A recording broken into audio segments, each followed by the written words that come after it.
Okay, so this might be as much for me as anything else. I'm recording this on Saturday, January 9th, after the what at the time is the Wednesday that a number of insurrectionists stormed the United States Capitol building. I'm going to talk about that in the context of the kind of things we usually cover. I'm going to send it to Boris, and I'm going to see if he thinks this is actually anything or not. And we're going to go from there. So I'm going to just go forward not knowing if this ever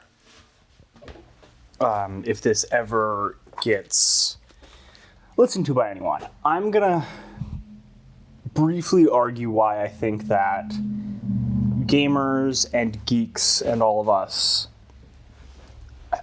we were partly involved in that, and I'm going to talk about what I think we can and should be doing. You've heard me regularly kind of throw up my hands in terms of this needs to be an issue where the government steps in for a number of issues. And in turn, you have to play your part in electoral politics. I don't think that's the entire story here. As I go forward, I'm going to try to avoid punching down. I'm going to try to avoid naming names of anyone who I don't think is more than capable of defending themselves and is more than obviously they've done the things that I'm going to allege. So we're going to go from there, and we're going to see how this turns out. And maybe this will be a special feature on Donald Trump, Gamergate, and what comes next. So what got me into this? What kind of was the final germ that got me into actually talking about this was Kevin Sorbo, the actor who played, amongst other things, Hercules. He has been a bit of a geek and gaming icon for a while, and there is a friend of mine who is a big fan of Kevin Sorbo, who I have had a couple of instances of butting heads with because of Kevin Sorbo's choices and where he spends his money. This week, with the insurrection at the American Capitol buildings, he went over the course of 4 tweets from saying this was a great and glorious thing to essentially alleging this is a false flag operation by Antifa. And this is just one example of the kind of stuff that's been going on lately, and the kind of thing that I think we need to talk about. And I think if you have an audience of any size, even if it's just your friends and family, you don't just get to do whatever you want. I believe morality exists, and I don't think that you get to do just anything. I think that tied to that is if you have a larger audience, you are commensurately more responsible for things that happen.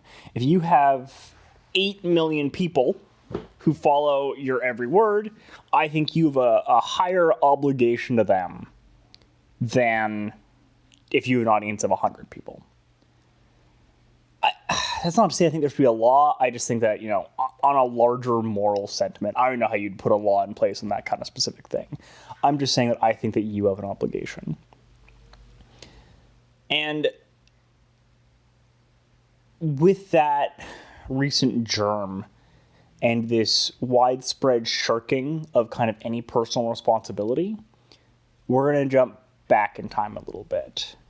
And we're going to broadly talk about Gamergate and Comicsgate and the surrounding events. So this is back in about...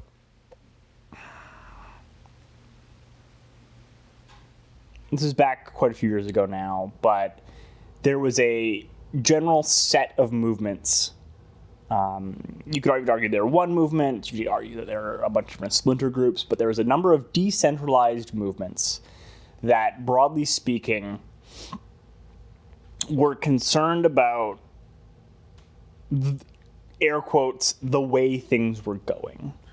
This ranges from protests against the Hugo Awards for being concerned that the politics behind them were too progressive, to Gamergate hiding behind the fig leaf that was about ethics in games journalism, but instead spending significant time and effort harassing analysts and commentators who weren't involved in that, and far less time actually doing anything that pushes for real ethics in games journalism. Comicsgate had its own set of concerns, which again broadly was against progressivism or inclusivity in comics.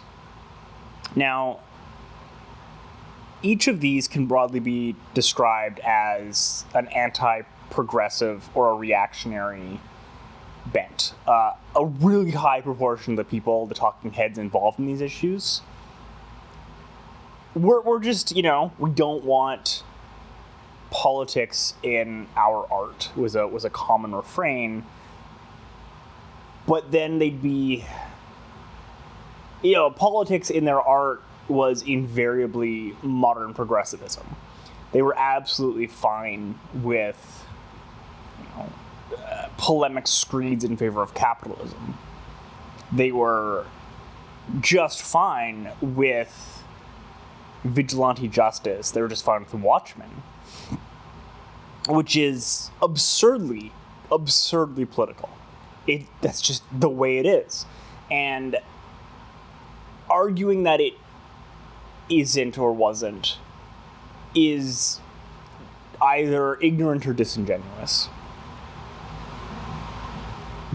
But from these decentralized movements, even for those individuals who had, to give them the steelman super benefit of the doubt, the absolute best intentions, things quickly took a turn.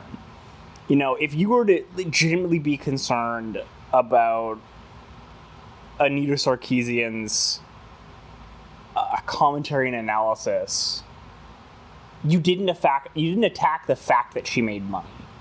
You would have critiqued her arguments, and very, very few people engaged in a good faith critique of her arguments. And the unfortunate reality is that that's what happened. And there are arguments that Sarkeesian has made that I disagree with, but it was never a thing where I said she was wrong for taking money, and people supported her. And that is entirely just and right. And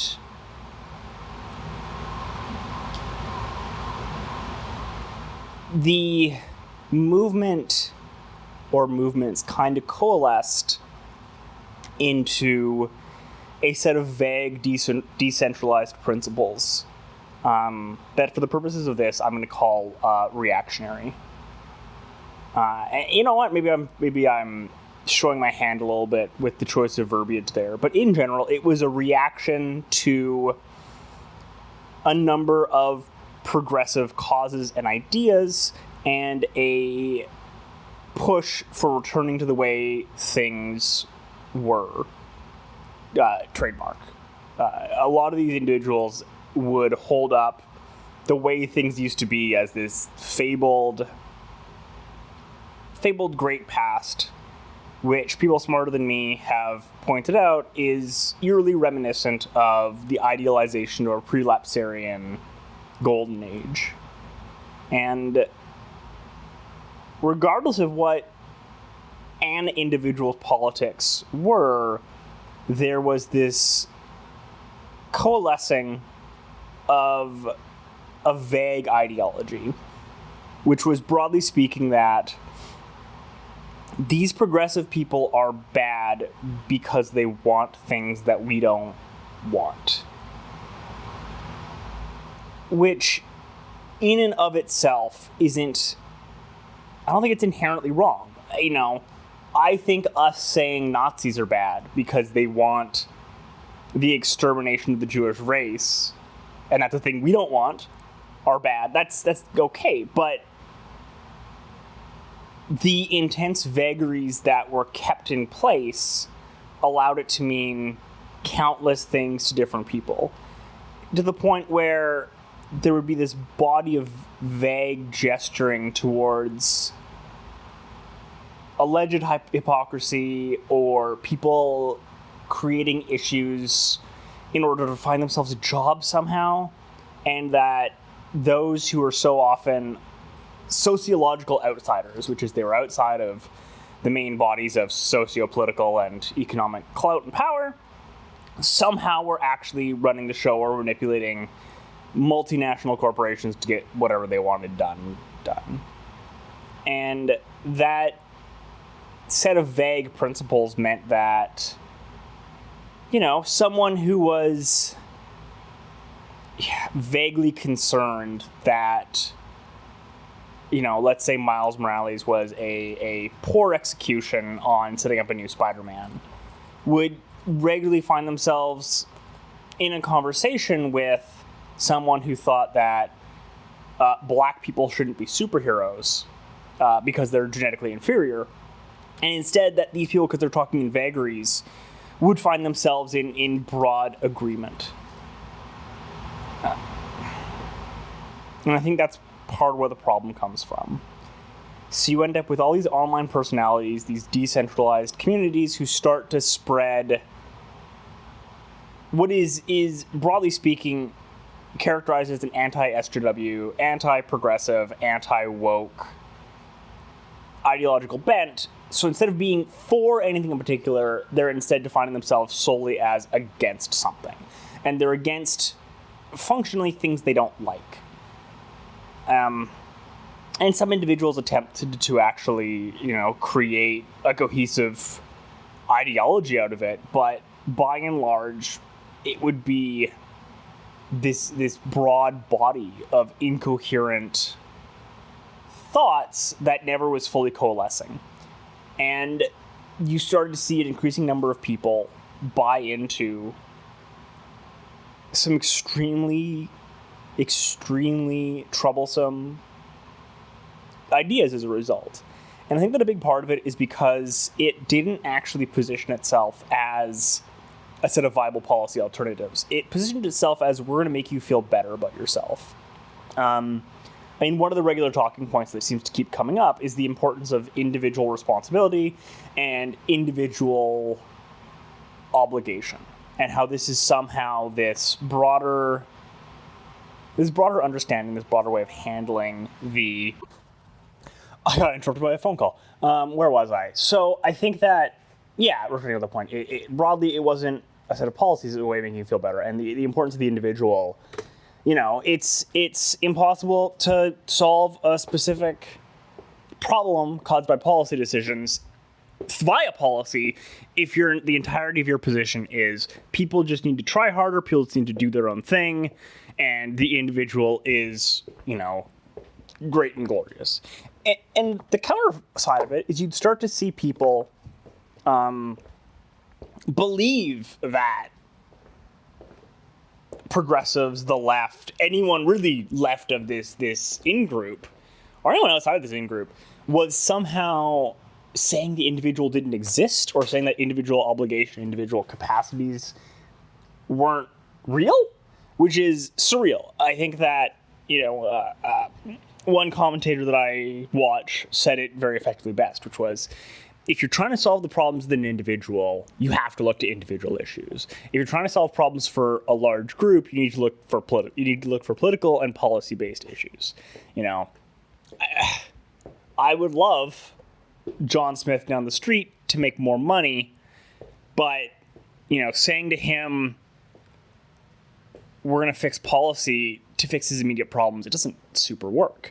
It can fix a lot of people's problems, but policy is about affecting most people, and it's about affecting large-scale change based upon norms and averages and the whole like.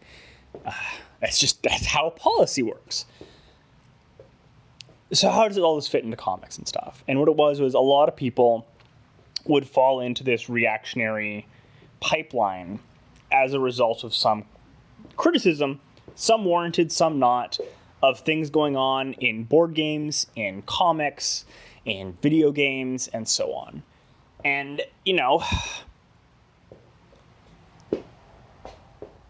it in part comes from a place of suffering and a place of pain, and I get that. And the difference is, is instead of selling you solutions, reactionaries were going to teach you how to feel better about it and how to hate the right people. And, someone who historically has dealt with a lot of anger issues, I understand the ease with which hating someone can feel like it's solving your issues. And you see these trends pop up, and I've seen them, of people have this need to hate, this need to be upset by these things because it makes them feel better. It gives them their dopamine hit. So when an event like this past Wednesday happens, and I'm not saying everyone there is a disaffected gamer or whatever, but I'm saying that some portion of that set of people very easily could have started as a Batman fan who didn't like someone kind of pointing out that Batman was a little bit fashy, a little bit fascist light, maybe. And they didn't like that. And their pushing back against it led them to this place. I become concerned about what our individual obligations are and what we owe each other and we owe the larger community as analysts and commentators and as gamers and as people who like comics and all that. So I'm going to try to talk about what the things I think we need to do are. Because on one side, I think some policy changes need to be made. I think that some enforcement mechanisms for policies that already exist and have gone largely unused probably need to be dusted off, need to be tuned up and working again. You've heard me talk about the importance of actually using the antitrust laws we already have. We here referring to North America. I know there's a lot of issues around the world. My policy expertise is more, my policy and politics expertise is specifically North America. So, yeah, a lot of places that I'm familiar with have a lot of the tools we already need, and they're just not being used. But with where we are, there are a lot of people involved at government levels that are specifically trying to frustrate that kind of change being made, that are specifically trying to frustrate any efforts to de-radicalize because it's in their political and economic interest to do so. And I don't even know, I don't think you can label that as a conspiracy theory with how obvious it is. I mean, when you have Senator Ted Cruz immediately taking the positions he did, I don't know how you get there. I don't know how you get there without it being in his socioeconomic interest to do so.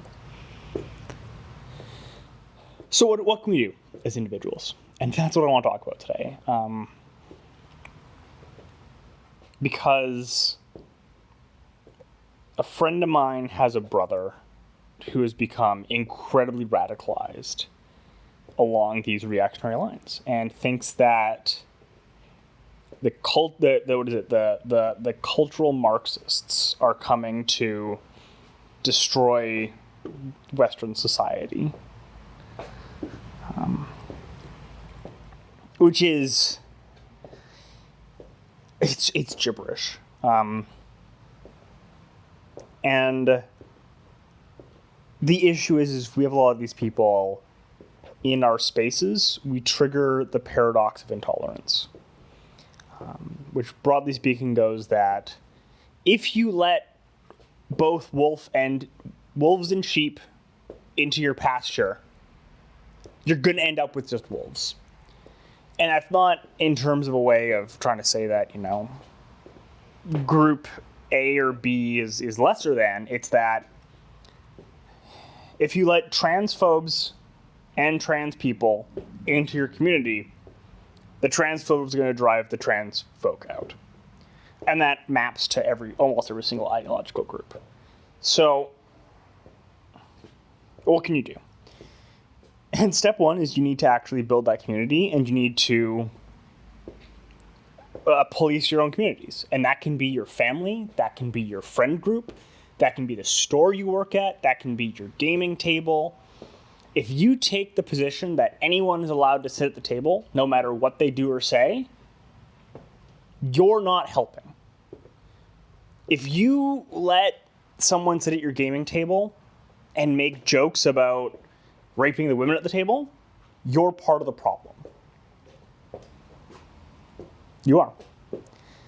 So you need to cultivate and grow and manage your own community, whether it's your family and whether it's people around you. And that is insanely hard. And I wish you didn't have to do it. I wish I didn't have to do it.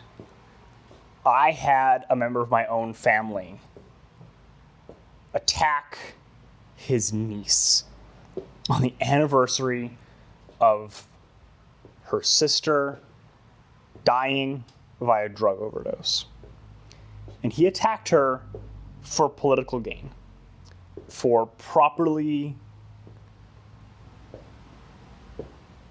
modeling the appropriate behavior in terms of his political ideology. And despite being a Canadian, he's a pro-Trumper. And I had to step in, and it's hard. And if you're a white man like me and you're passing, it can be tricky to support and be a good ally without speaking over them. But you know what? Things are harder for them. So you're gonna soak that tricky, hard conversation. You're gonna do your best because we're the tanks and the healers now.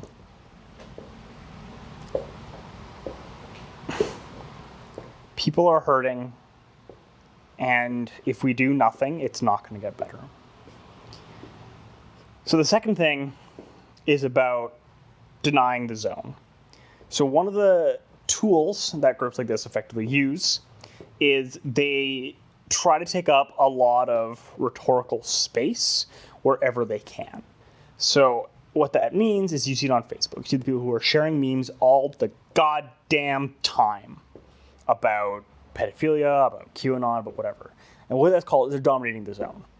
So as they keep sharing information, as they keep doing things, they both create an exponentially increasing amount of effort in terms of trying to disprove them and police them, combined with the fact that humans are not rational actors. Look it up. So as a result, if you hear a thing a lot of times, you're going to tend to believe it. And no matter who you are, you can't outthink this. You can't guarantee you won't. The best you can do is try to set up systems and processes to check your own beliefs whenever you can. And that's part of what holding the zone means.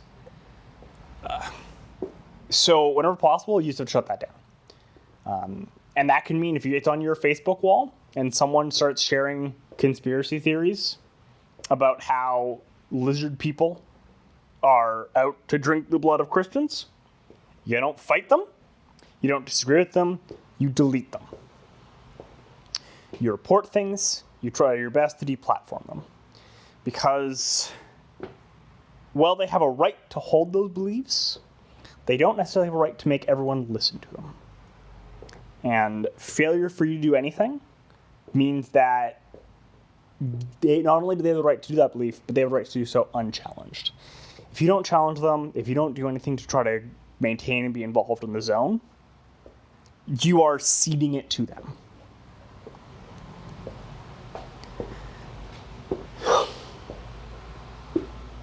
So next up is hard conversations. And these suck. You've heard me talk in the show before about Nazis coming into the store, or Nazi-adjacent people coming into the store, and how I keep having these hard conversations with them and doing everything I can to move the needle on them. And that's because, other than with this show, that is the point with which I can get, the greatest reward off of my effort. And you need to make those decisions. You need to make those calls. And never do it if you don't feel safe.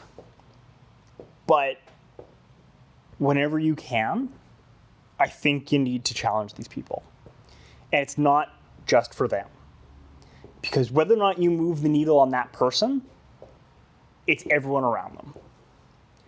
And if they listen to Ben Shapiro, they already know it's not about changing your mind.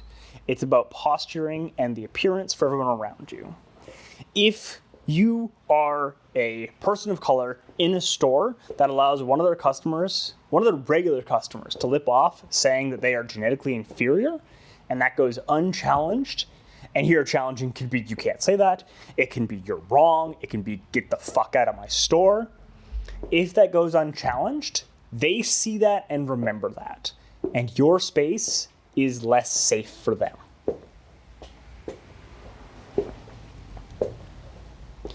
That can also mean having really shitty, hard conversations with your parents, or with your siblings, or with your loved ones. And it sucks. But you have a chance of moving the needle there. And if you think you can do it, I think you have an obligation to try.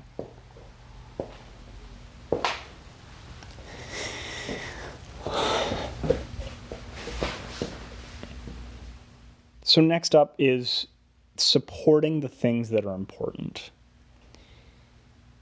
And this is another part of being either a good ally or a good activist, or whatever you want to call it. And what that is that if you find something that you like, that you think is doing the good work, and you see that people are attacking it and trying to shut it down, you might have to fight harder for it if you want it to keep existing. You know, if you love your weird little comic about a stay-at-home former Yakuza dad, and you see people trying to shut it down, trying to say that, you know, men shouldn't be like this, we shouldn't normalize men running a household, and it looks like those people are making traction, you gotta advocate in the other direction.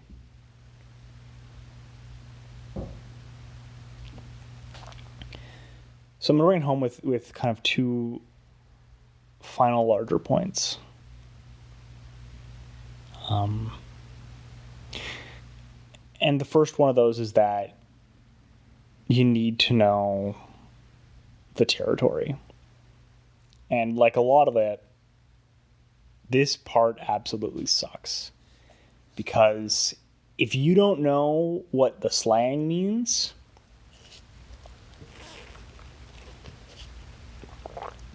people can get away with a lot without you knowing. You need to know who these people are and what they're saying and what it leads to.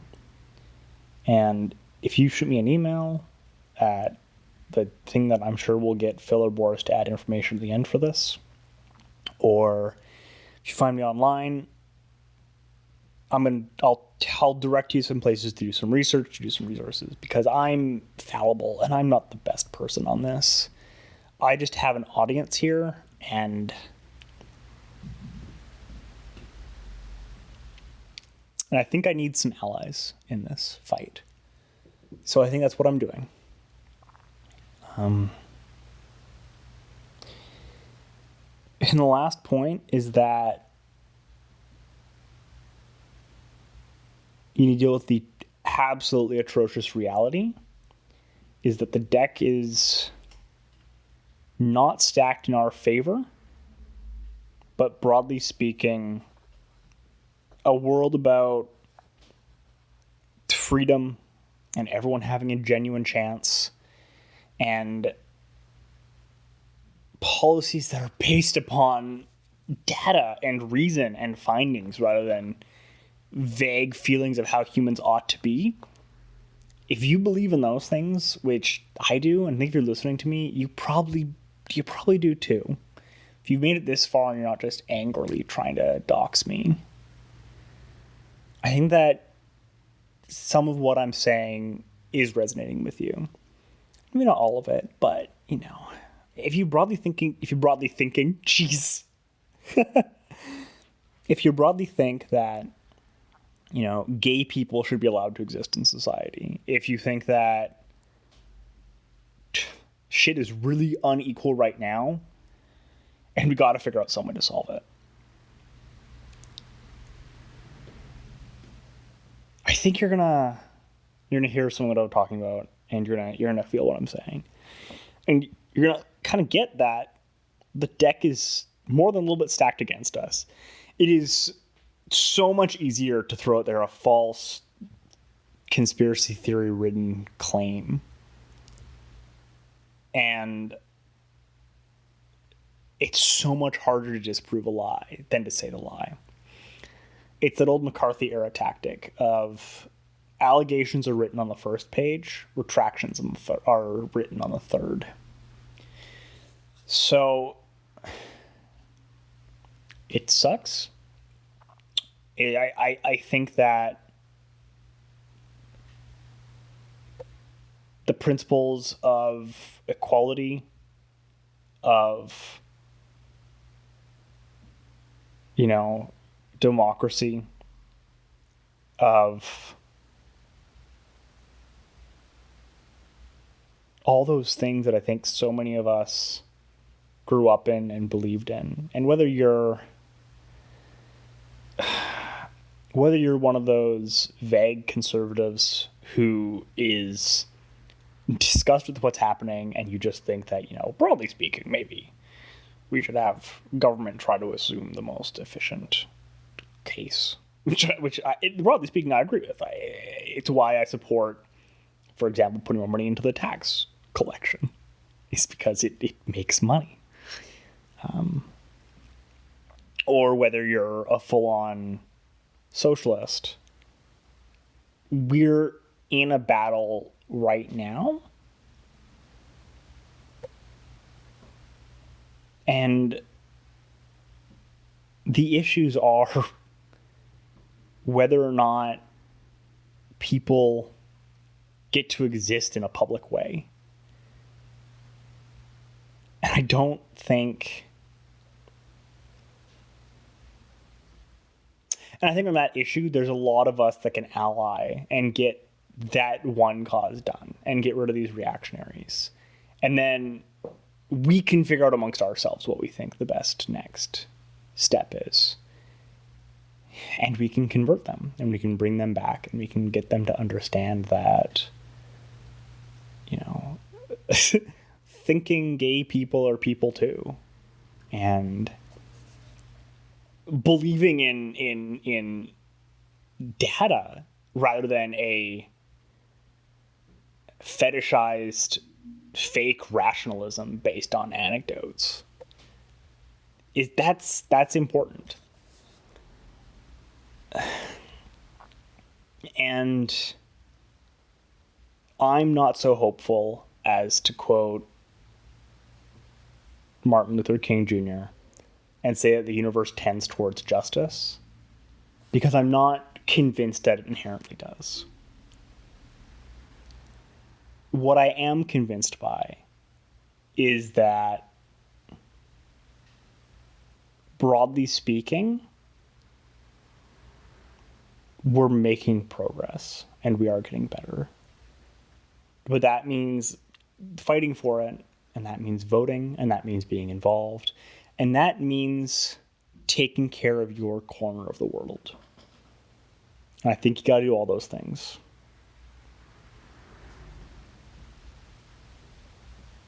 Thanks. Take care of yourself, and I hope you're doing great, and I love you.